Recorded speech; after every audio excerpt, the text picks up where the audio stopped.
my YouTube channel. So this is partly about realism, as I've shared in the last video, and I'm still sharing with you, how to make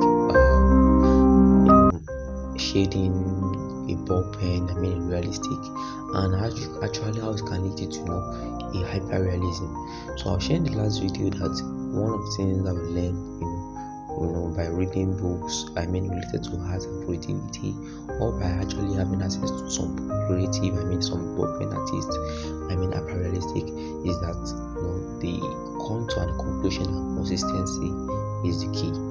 In the sense that the more you practice it, such as he said, fundamentally these three basic techniques, arching, cross arching, scribbling basically.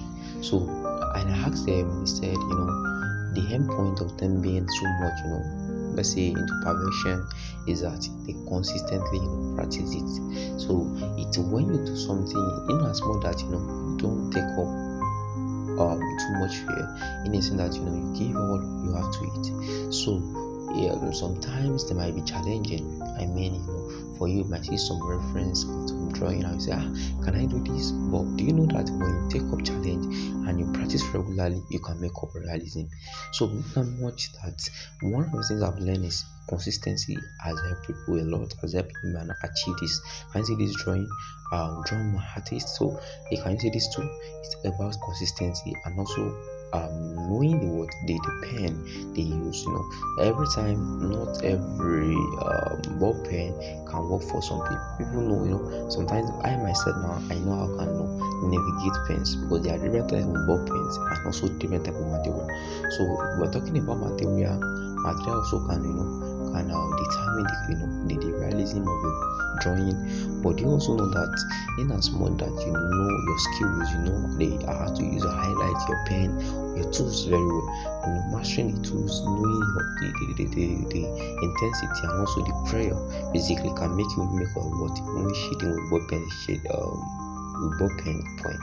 So basically, in this video I'll just be sharing with you how I try making this drawing. Though this is the part 1 of it, so I'm still going to make one video so you can understand very well. I made this hyper realistic drawing.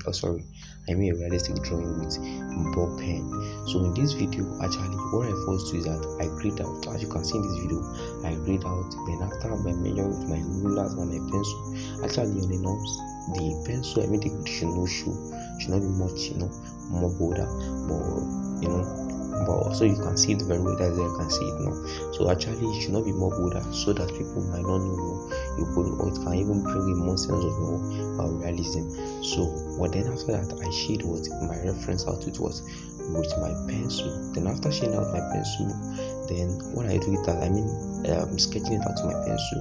Then if you like, I choose personally I choose to shade or to retrace my reference with pen. Then after I retrace with pen, that's when I draw every part and also the highlight, the details, or then I start shading. So what skills, let me see what type of shading techniques am I utilizing most? Actually I use fundamentally arching and cross arching. So arching is that drawing parallel lines, or let's say horizontal line by line, a consistent line. So when you do that regularly, you do that, and you also maintain your prayer, you maintain the consistency, you maintain it. So in as much as, and also the layering of the layer, you can make it a first layer, second layer. As you can see here in this drawing now, I'm doing the second layer. So and you see in the last paragraph, in the last side at the job of this drawing, you can see I've made only a first layer. So and also I use cross arching.